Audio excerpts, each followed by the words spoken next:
We do have to talk Utah Jazz basketball on the Monty Show because the Jazz lose last night. And I wouldn't call it a heartbreaker, but they do lose with less than a second to go. De'Aaron Fox of the Sacramento Kings gets a layup.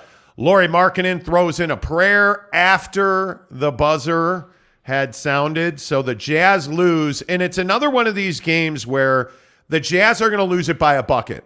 And a lot of people will tell you that, oh, they didn't do this or they didn't do, well, there was this one play. I got news for you. The Jazz are losing because of the Utah Jazz. Period. End of story. Their inability to take care of the basketball, their inability to make the extra pass is killing them right now. This has nothing to do with tanking. It has nothing to do with an under-talented or, lack of talent on the roster. It's very simply put, they're not executing right now, Jake, and frankly, it's very difficult to watch. Yeah, I mean, it's a situation where they're not taking care of the basketball. That is the core of their issue. And I just said to myself like 50 times last night, like, how are you not valuing possession of the basketball? Like, wasn't the whole point of signing Mike Conley and keeping Mike Conley and not including him in the in the offseason trades? Wasn't the point of that to make it so that he could lead this group and value the ball and like do all that good veteran stuff? I'm not seeing that right now out of Mike. With all due respect, like Mike Conley's not making this team that much better. He's not making this team better to a point where I have to say, no, we can't trade him or there's no way that we would ever let Mike Conley go, right? Like, I see this team just not valuing possession. I see them committing silly turnovers. And some of that, maybe half of it is, hey, they're a young team. That's going to happen. Like, that's just the nature of the beast. But there's this other portion, at least a quarter of last night's game, was them just not playing well, them not playing up to their potential. And seemingly I feel like I always bring up those first 13 games where you went 10-3 and you took the league by storm. And everyone's like, oh, this is a playoff team. And the frustrating thing is, like, that was their best. Think about it. Ever since then, what have we talked about on the show?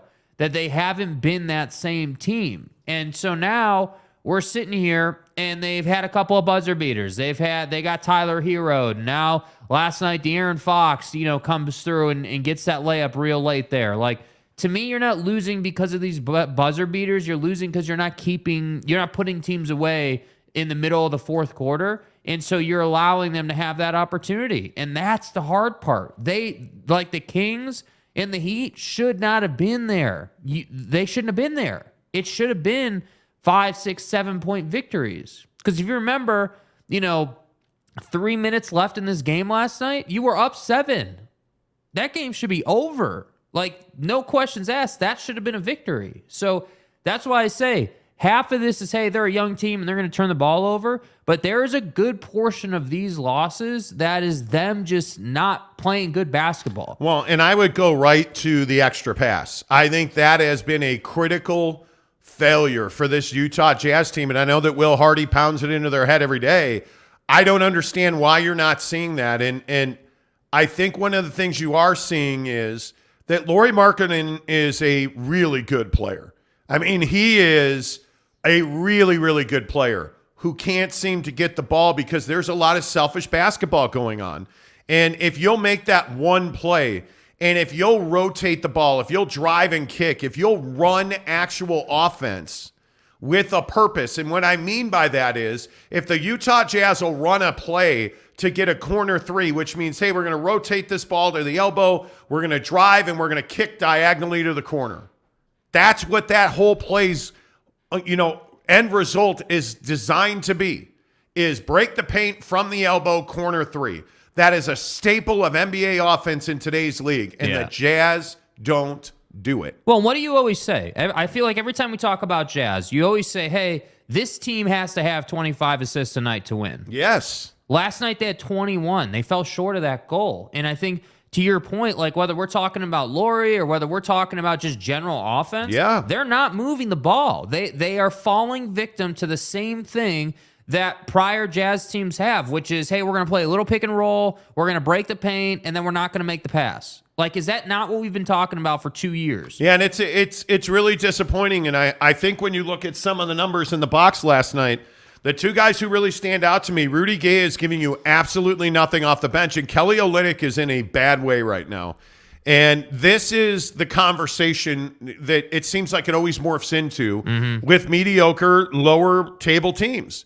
And that is that you're starting guys that shouldn't be playing starters minutes. And when you play Kelly Olynyk starters minutes, he gets exposed. Because it's garbage. He's just not good enough to be starting. This is the Jordan Clarkson argument Right. that we've had. And I understand that Jordan Clarkson has a lot of passionate fans, and there are a lot of people who think we don't like Jordan Clarkson. I love Jordan Clarkson as the sixth man of the year coming off of your bench. But Jordan Clarkson gets exposed when you play him 30 minutes, 35 minutes as a starter. Last night. When he plays 35 minutes as a starter, he's going to get exposed. And he actually played well. He was 5 of 10 from 3, gives you 24 points. Like, he contributed.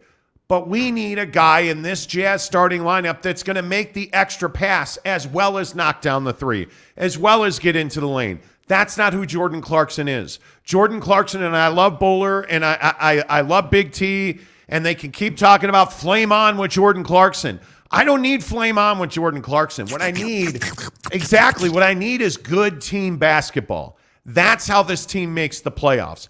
And maybe, and this is something we can talk about, Jake, maybe this team doesn't want to make the playoffs. Maybe that's part of this. Yeah, I don't know. I think that I'm never the guy that's going to tell you that certainly players go out there not wanting to make it. I think these guys work their ass off every night, but I do think that, you know, for the front office, for like Will Hardy, like I don't think they would be heartbroken not to make the playoffs. Honestly, like I just don't think they would. I think that that's never been the goal of this season. Like, think about it again. And I know you did this yesterday, but I feel like we got to do it every time we talk about the Jazz right now. Remember the expectation at the beginning of the year. Yeah. Everybody was saying 10-win team VW, right? Like, let's not forget that. So when we're here right now talking about, hey, does this team want to make the playoffs or not? Well, yeah, sure, I guess. But make the playoffs to what end? Because you're not going to the NBA Finals this year.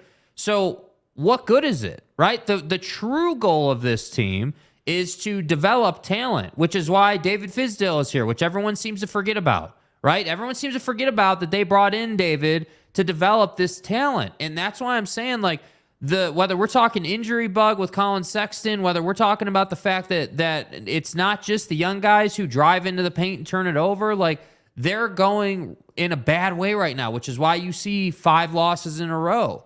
But I'm telling you, like, I'm waiting for, maybe it happens against the Rockets. Like, maybe that's what we get. Maybe there's some sort of a reset that happens where we stop passing out. I don't know that it's a reset. I think there's a couple of things that are really hurting the Jazz right now. I mean, the elephant in the room is they're not playing a high IQ caliber of basketball. I mean, you're making a lot of dumb mistakes, and there are veterans on this team that are making dumb mistakes. Jordan Clarkson's got to stop getting himself into positions where there's no positive that's going to come from driving into the paint and getting in the air and not being able to shoot.